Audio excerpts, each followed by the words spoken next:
एक सुंदर सा गांव था। गांव के बीचों बीच एक बड़ा सा रहस्यमयी पेड़ था। देखने में तो वह आम पेड़ जैसा लगता था, लेकिन उसमें एक अजीब जादुई शक्ति थी। अगर कोई भी इंसान सच्चे मन से उस पेड़ से कुछ मांगता तो उसकी इच्छा तुरंत पूरी हो जाती। गांव के लोग रोज कुछ न कुछ मांगते रहते थे और पेड़ हमेशा मुस्कुराकर उनकी इच्छा पूरी करता था। धीरे धीरे गाँव का हर गरीब इंसान अमीर हो गया। हर घर में 10 टन सोना था और घर के बाहर महंगी गाड़ियां खड़ी रहती थीं। लेकिन उसी गांव में एक लड़का था, राइस्टार। उसने कभी भी उस पेड़ से कुछ नहीं मांगा। राइस्टार अपने पिता के साथ गांव के कोने में रहता था। उनकी अपनी एक नदी थी जो हमेशा मछलियों से भरी रहती थी। हर सुबह दोनों नदी से मछलियां पकड़ते, गाड़ी में भरते और बाजार में बेच आते। उनका धंधा बहुत अच्छा चल रहा था, लेकिन यह सब राइस्टार के चाचा को बिल्कुल पसंद नहीं था। बहुत साल पहले राइस्टार के दादाजी ने दोनों भाइयों को एक एक नदी दी थी। राइस्टार के चाचा अपनी नदी का बिल्कुल ध्यान नहीं रखते थे। वहीं राइस्टार के पिता सुबह से शाम तक अपनी नदी में मछलियों को खाना खिलाते थे, जिसकी वजह से चाचा की नदी सूख गई और राइस्टार के पिता की नदी मछलियों से भर गई। जलन में अंधे होकर एक शाम चाचा राइस्टार की नदी पर आए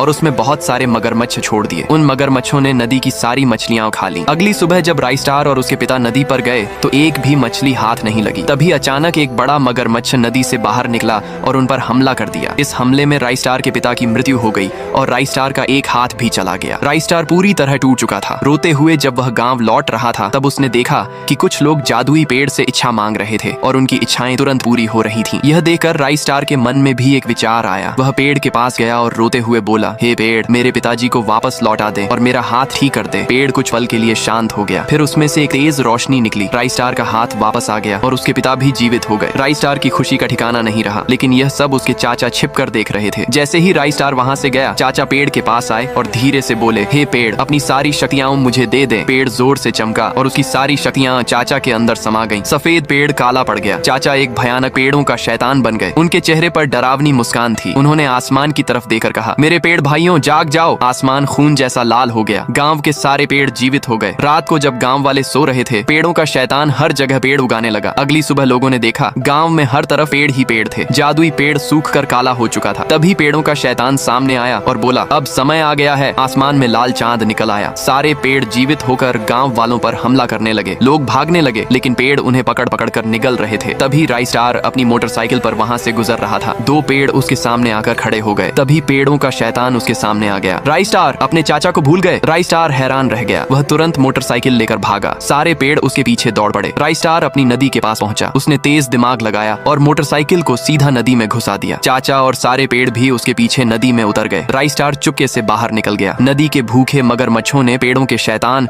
और सारे पेड़ों को चीर फाड़ कर खा लिया। जैसे ही पेड़ों का शैतान मरा, जादुई पेड़ की शक्तियां वापस आ गईं। सफेद पेड़ फिर से जीवित हो गया। गांव धीरे धीरे फिर से